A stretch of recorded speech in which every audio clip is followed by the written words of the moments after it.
Welcome back to learn with Sana channel. ఈరోజు మనం atomic structure full recap చేసేద్దాం ఈ వీడియోలో. So let's get into the video. So first of all friends, మనం వచ్చేసి proton, neutron and electron గురించి discuss చేస్తున్నాం. ఇవన్నీ ఆటమ్స్లో ఉన్నాము కాబట్టి దీన్ని కూడా ఇంక్లూడ్ చేసుకోవాలి ఫ్రెండ్స్.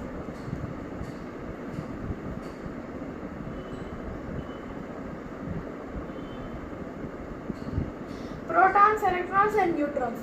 సో ప్రోటాన్స్ చార్జ్ వచ్చేసి పాజిటివ్ చార్జ్, ఎలక్ట్రాన్స్ చార్జ్ వచ్చేసి negative charge and neutrons charge no charge. ఎందుకంటే అక్కడ న్యూట్రల్ అని ఉంది, పేరులోనే న్యూట్రల్ అని ఉంది ఫ్రెండ్స్. సో ఇప్పుడు మనం అటామిక్ స్ట్రక్చర్ అన్నప్పుడు ఆటమ్ యొక్క స్ట్రక్చర్ని మనం డిస్కస్ చేస్తున్నాం. సో ఆటమ్ ఒక ఎలిమెంట్ లేదా ఆటమ్ కంబైన్డ్ అయినప్పుడు మాలిక్యూల్స్ ఫామ్ అవుతుంది.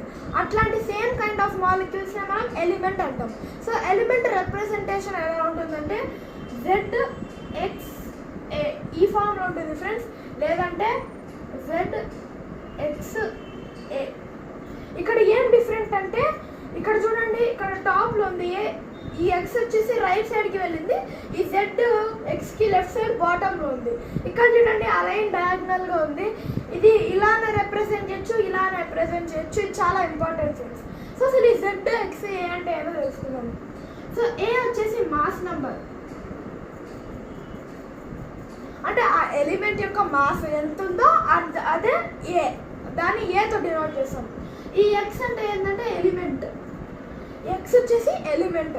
ఈ జెడ్ ఏంటి, థింక్ అబౌట్ ఇట్ ఒకసారి. జెడ్ ఏంటి, అటామిక్ నెంబర్, అంటే ఎన్నో నెంబర్లో ఉంది. ఫర్ ఎగ్జాంపుల్ హైడ్రోజన్ అంటే మనము మాస్ నెంబర్, హైడ్రోజన్కి 3 మాస్ నెంబర్స్ ఉన్నాయి ఫ్రెండ్స్. సో మనం దీన్ని ఎలా రిప్రజెంట్ చేస్తామా, 1H1 పలికేది కూడా 1H1 అంటే కింద నుంచి పైకి పరగాలి ఫ్రెండ్స్. అలానే మాస్ నెంబర్ 2 కూడా ఉంది ఫ్రెండ్స్ హైడ్రోజన్కి. ఇక్కడ మనం రాసేటప్పుడు పైనుంచి కిందికి రాసాం, కానీ పలికేటప్పుడు 1H2 అని పలకాలి. ఇంకా 3 కూడా మాస్ నెంబర్ ఉంది ఫ్రెండ్స్. సో ఈ మాస్ నెంబర్స్ అనేవి 1, 2, 3 ఉన్నాయి. దీనికి ఒక స్పెషల్ నేమ్ ఉంది ఫ్రెండ్స్. ఏంటో ఒకసారి రీక్యాప్ చేసుకుంటే దీన్ని ఐసోటోప్స్ అంటాం. ఒక ఆటంలో సేమ్ నెంబర్ ఆఫ్ ప్రోటాన్స్ ఉండి డిఫరెంట్ నెంబర్ ఆఫ్ ఎలక్ట్రాన్స్ లేదా న్యూట్రాన్స్ ఉంటే దాన్నే మనం ఐసోటోప్స్ అంటాం ఫ్రెండ్స్. ఐసోటోప్స్. సో ఇది ఈ హైడ్రోజన్ అనేది, హైడ్రోజన్లో 3 మాస్ నెంబర్స్ ఉన్నాయి కదా, కాబట్టి హైడ్రోజన్ ఐసోటోప్, ఒక ఐసోటోప్. అలానే కార్బన్ కూడా ఉంది friends. 12C6 6C12 6C13 6C14 ఇలా 3 ఫార్మ్స్ ఉన్నాయి ఫ్రెండ్స్ కార్బన్కి కూడా. సో మనము హైడ్రోజన్కి హైడ్రోజన్కి 3 మాస్ నెంబర్స్ ఉన్నాయి కదా ఫ్రెండ్స్. ప్రతి దానికి ఒక నేమ్ ఉంది ఫ్రెండ్స్. అంటే ప్రొటీయం, డ్యూటీరియం అండ్ ట్రైటియం ఫ్రెండ్స్. అదే నేను రాస్తున్నాను.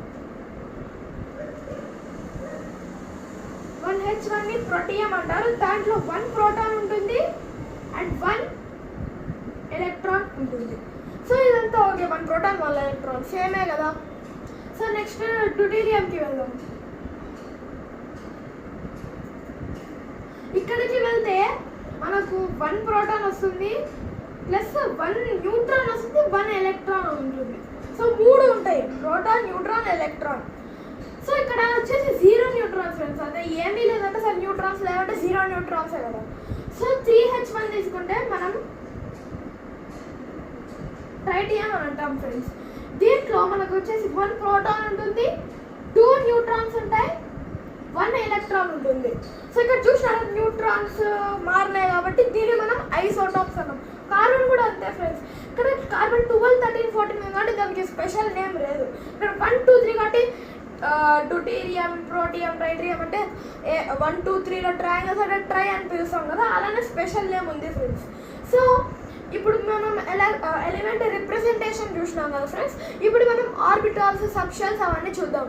సో ఇదే ఫ్రెండ్స్, ఒక షెల్ అనేది ఏంటంటే మనం తెలుసుకున్నాం. ఇది ఆటమ్ స్ట్రక్చర్ అన్నమాట. ఆటంలో ఏముందో, ఆటమ్ సెంటర్లో దీన్ని ఏమంటామంటే న్యూక్లియస్ అంటాం. అందుకే నేను క్యాపిటల్ ఎంతో డినోట్ చేస్తాను, దాన్ని న్యూట్రాన్ అనుకోద్దండి. ఈ న్యూక్లియస్లో ప్రోటాన్స్ ఉంటాయి, న్యూట్రాన్స్ ఉంటాయి. సో ఈ న్యూక్లియస్లో ప్రోటాన్స్ అండ్ న్యూట్రాన్స్ ఉంటాయి. సో ఈ ప్రోటాన్స్ని, న్యూట్రాన్స్ని మనం ఒక నేమ్తో పిలుస్తాం. దాన్ని ఏంటంటే న్యూక్లియాన్స్.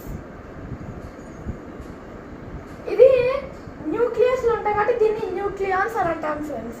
సో ఈ షెల్స్ అనే దాంట్లో ఎలక్ట్రాన్స్ చిన్న చిన్నగా దాని చుట్టూ యాంటీ క్లాక్ వైజ్ డైరెక్షన్లో, క్లాక్ వైజ్ డైరెక్షన్లో కూడా తిరుగుతాయి ఫ్రెండ్స్. సో చిన్న చిన్న పార్టికల్స్ లాగా ఉంటాయి ఫ్రెండ్స్. యాటంలో ఇది ఒక స్ట్రక్చర్, యాటంలో చాలా టైనీగా ఉంటుంది, మనకు కనిపించదు ఫ్రెండ్స్. సో ఇవన్నీ షెల్స్. షెల్స్ మనము సబ్షెల్స్ అంటే ఏమనుకున్నాము? సబ్షెల్స్ ఏవేవి ఫ్రెండ్స్? SPDF blocks. అవి చాలా చిన్నగా ఉంటాయి. ఈ SPDF బ్లాక్స్లో మళ్ళీ ఈ P బ్లాక్ తీసుకున్నాం అనుకో, మళ్ళీ 3 టైప్స్ ఉంటాయి. దాన్ని సబ్ షెల్స్ అంటారు. సబ్ షెల్స్ అంటారు ఫ్రెండ్స్. అంటే ఈ షెల్స్లో సబ్ షెల్స్ ఉంటాయి, ఈ సబ్ షెల్స్లో మళ్ళీ సబ్ షెల్స్ ఉంటాయి. అవే PX, PY అండ్ PZ. ఇది నెక్స్ట్ వీడియోలో చెప్తాను. మనం ఇప్పుడు ఇంట్రొడక్షన్ చూస్తున్నాం కాబట్టి చెప్పాను. సో ఇవన్నీ షెల్స్ ఫ్రెండ్స్. దీంట్లోనే ఎలక్ట్రాన్స్ అనేవి రివాల్వ్ అవుతాయి ఫ్రెండ్స్. సో ఫస్ట్ షెల్ని మనం K షెల్లో డినోట్ చేసుకుంటాం ఫ్రెండ్స్. సో ఈ K shell only 2 electrons hold చేసే కెపాసిటీ ఉంది. Only 2 electrons. నెక్స్ట్ వచ్చేసి L shell friends. L shell వచ్చేసి 8 ఎలక్ట్రాన్స్ హోల్డ్ చేస్తుంది. ఇప్పుడు ఒకవేళ ఒక ఆటమ్ తీసుకుంటాం, ఆటంలో K షెల్ ఉంది, L షెల్ ఉందంటే 10 ఎలక్ట్రాన్స్ హోల్డ్ చేస్తుంది కదా అని అనకూడదు ఫ్రెండ్స్. ఈ L షెల్ ఏంటంటే దీని నార్మల్ కెపాసిటీ ఓన్లీ 6 ఎలక్ట్రాన్సే. ఈ Kతో కంబైన్ అయినప్పుడే 8 ఎలక్ట్రాన్స్ వస్తుంది. డైరెక్ట్గా Lకి వెళ్ళలేం కదా ఫ్రెండ్స్. K షెల్లో అయిపోతే ఎలక్ట్రాన్స్ ఆ కెపాసిటీ అనేది దాటకూడదు కదా, అక్కడికి రీచ్ అయిన పాయింట్కి L షెల్లోకి వెళ్తుంది ఎలక్ట్రాన్. అప్పుడు మనము 6 ఎలక్ట్రాన్స్గా కన్సిడర్ చేసుకోవాలి, 8 ఎలక్ట్రాన్స్గా కన్సిడర్ చేసుకోకూడదు. Next M shell friends. M shell 18 electrons. ఇక్కడ ఈ 2 ఎలక్ట్రాన్స్ 8 ఎలక్ట్రాన్స్ 18 ఎలక్ట్రాన్స్ ఎలా వస్తాయని మీరు డౌట్ అవుతుంది కదా ఫ్రెండ్స్. ఒక rule friends, Bohr Bury rule అని ఒక రూల్ ఉంది. దీన్ని ఈజీ గుర్తుపెట్టుకోవాలంటే బోర్ బాన్ రూల్ అని పెట్టుకోవచ్చు. కానీ బోర్ బరీ రూల్ అంటే బోర్ బరీ ఇద్దరు కలిసి ఈ రూల్ని క్రియేట్ చేశారు. ఈ రూల్ ఏంటంటే మనకు ఒక షెల్లో ఉన్న కెపాసిటీ తెలుసుకోవాలంటే ఎన్ని ఎలక్ట్రాన్స్ హోల్డ్ చేయగలడు అనే కెపాసిటీ తెలుసుకోవాలంటే దానికి నంబరింగ్ చేయాలి. ఇప్పుడు K, L, M, N తర్వాత ఏమేమి ఉంటాయి అన్ని ఆల్ఫాబెట్స్ రాసుకోవచ్చు. Different shells. వ్యాలెన్సీ అంటే మీకు తెలుసు కదా, లాస్ట్ షెల్లో ఉన్న ఎలక్ట్రాన్స్ని మనం వ్యాలెన్సీ షెల్స్ అంటాం. సో ఈ షెల్ అనేది వ్యాలెన్సీ షెల్. ఈ పర్టికులర్ ఆటంలో ఇది వచ్చేసి వ్యాలెన్సీ షెల్. అలానే KLMN సో అని చాలా ఉన్నాయి ఫ్రెండ్స్. దీనికి నంబరింగ్ ఇచ్చుకుంటే 1, 2, 3 and 4 అని నంబరింగ్ ఇచ్చుకుంటూ వెళ్ళొచ్చు. సో మనము 2n² అనే ఫార్ములాని వాడారు. ఈ బోర్ బరీ రూల్ అంటే 2n². ఈ 2n² అంటే ఇప్పుడు n అంటే ఏమి? ఎలక్ట్రాన్స్. సో దాన్ని సబ్స్టిట్యూట్ చేసుకోవాలి. సో ఎలక్ట్రాన్స్ ఎన్ని ఉన్నాయి K షెల్లో అది మనకు తెలియదు ఫ్రెండ్స్. అంటే ఏ ఆటం అన్నా కావచ్చు. దీంట్లో మనము 1 అనుకుందాం. అప్పుడు K వాల్యూ అంటే K ఎన్నో షెల్ ఈ ఆటంలో ఫస్ట్ షెల్ కదా, ప్రతిదానికి ఫస్ట్ షెల్. KLMN 1, 2, 3, 4 అట్లా గుర్తుపెట్టుకోండి. సో ఇప్పుడు నేను K షెల్కి ఉన్న ఎలక్ట్రాన్స్ ఎన్ని కెపాసిటీ ఉంది అని తెలుసుకోవాలా. సో 1 ఫస్ట్ షెల్ కదా, అప్పుడు n బదులుగా 1ని సబ్స్టిట్యూట్ చేసుకోవాలి ఫ్రెండ్స్. K 2, 1² 2 × 1² ఎంత 2.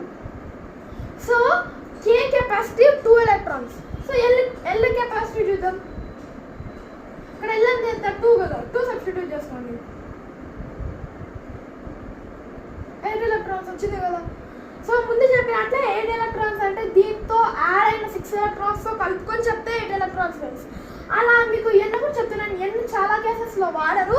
ఎప్పుడైతే 20 ఎలిమెంట్స్ కంటే ఎక్కువ వెళ్తుందో KLMN అంటే ఆ సిరీస్ అయినప్పుడు N, M అవన్నీ నెక్స్ట్ ఆల్ఫాబెట్స్ అన్నీ వస్తుంటాయి ఫ్రెండ్స్. So N capacity 32. 4² ఎంత 16 ఉంటుందో 32 అట్లా మీరు 2n² అనే ఫార్ములా గుర్తుపెట్టుకుంటే చాలు ఫ్రెండ్స్. సో మనం ఇప్పుడు ప్రతి ఒక్క ఎలిమెంట్కి వాటి షెల్స్ని ఎలా ఇండికేట్ చేయాలో చూద్దాం. సో ఫ్రెండ్స్ ఈ మనం 20 ఎలక్ట్రాన్స్ గుర్తుపెట్టుకుంటే చాలు ఫ్రెండ్స్. అది వరకే అంటే ఎక్కువ కదా ఫ్రెండ్స్. కాబట్టి 20 ఎలక్ట్రాన్స్ చాలా ఇంపార్టెంట్ కాబట్టి నేను చెప్తున్నాను. సో హైడ్రోజన్ వచ్చేసి K బ్రాకెట్లో 1 పెడతాం. ఎందుకంటే K షెల్లో ఓన్లీ K షెల్లో మనకు 1 ఎలక్ట్రానే ఉంటుంది హైడ్రోజన్కి. సో K1 అని డినోట్ చేస్తాం. సో K కెపాసిటీ ఎంత 2 ఎలక్ట్రాన్స్ మాత్రమే. హీలియంకి వచ్చేసరికి K అనేది 2 అవుతుంది. ఇక్కడ 1 నుంచి అంటే దీంట్లో 2 ఎలక్ట్రాన్స్ ఉంటాయి కాబట్టి ఆ కే షెల్లోనే 2 ఎలక్ట్రాన్స్ ఉంటాయి. సో లిథియంకి ఏమి మీరేమనుకుంటున్నారు? కే షెల్ తర్వాత ఏం షెల్ వస్తుంది? L shell. అప్పుడు మనం ఎలా డినోట్ చేసాం అంటే K2L1 అలా డినోట్ చేసాం. అలా మనం పోతూ ఉన్నాం ఫ్రెండ్స్. సో ఇక్కడికి 10 ఎలక్ట్రాన్స్, ఇక్కడ 10 ఎలక్ట్రాన్స్. లాస్ట్ మీకు ఈ 10 ఎలక్ట్రాన్స్ కొంచెం కష్టం అవుతున్నాయి కాబట్టి నేను 15 ఎలక్ట్రాన్ అంటే 15 ఎలిమెంట్స్ వరకు నేను చెప్పేశాను. ఎలక్ట్రాన్స్ ఫైండింగ్ అంటే ఈజీనే కదా ఫ్రెండ్స్, మీరే చెప్పండి. సో ఇది విన్నాక ఈజీ అని అనుకుంటున్నాను. సో లాస్ట్ 5 అనేవి మీరు కామెంట్ సెక్షన్లో పెట్టండి. ప్రస్తుతానికి మీకు 15 వరకు నేను చెప్పేశాను friends. So K2L1, next series K2L2, అలా 6 వరకు వచ్చేంత వరకు ఫ్రెండ్స్ చెప్పినాం కదా 8 ఎలక్ట్రాన్స్ 2 + 6 కావాలి అని.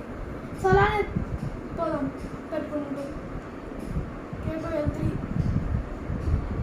K2L4, K2L5 అయిపోయింది ఫ్రెండ్స్. K2L6 ఈ వరకు 8 ఎలక్ట్రాన్స్ ఎల్ షెల్ వరకు అయిపోయింది. నెక్స్ట్ ఏం షెల్ వస్తుంది? M shell. So K2L6 M1 capital లెటర్స్తో డినోట్ చేయొచ్చు, డినోట్ చేయకపోవచ్చు ఫ్రెండ్స్. నార్మల్గా అయితే మనం KLMN అని పెట్టుకుంటూ పోతున్నాం కాబట్టి ఇదేం అవసరం లేదు. జస్ట్ నేను ఐడెంటిఫికేషన్ కోసం నీకు క్లారిటీ రావాలని పెట్టాను అంతే. సో నెక్స్ట్ మీకు తెలిసినట్టే కదా నియాన్ అయిపోయినాక సోడియం. అక్కడ M1 వచ్చిందంటే నెక్స్ట్ M2, K2L6 M2. దీని ఎలక్ట్రానిక్ కాన్ఫిగరేషన్ లాగా బ్రాకెట్లో న్యూట్రాన్స్ అని పెట్టి ఇక్కడ M2 అని పెట్టడం అది రాంగ్ ఫ్రెండ్స్. ఎందుకంటే ఎలక్ట్రానిక్ కాన్ఫిగరేషన్ కాదు, ఇది స్టేబుల్గా ఉంటుంది, అన్నిటికీ స్టేబులే ఫ్రెండ్స్. ఎక్స్ట్రా ఒక ఎలక్ట్రాన్ యాడ్ చేస్తే అది వేరే ఎలిమెంట్గా మారిపోతుంది.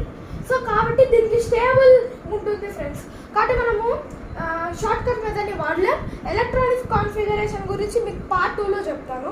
సో ఇక్కడ చూద్దాం. K2L6 M3, M కెపాసిటీ ఎంత? 8.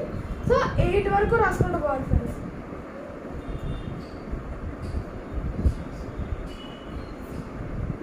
K2L6 M5, K2L6 M6.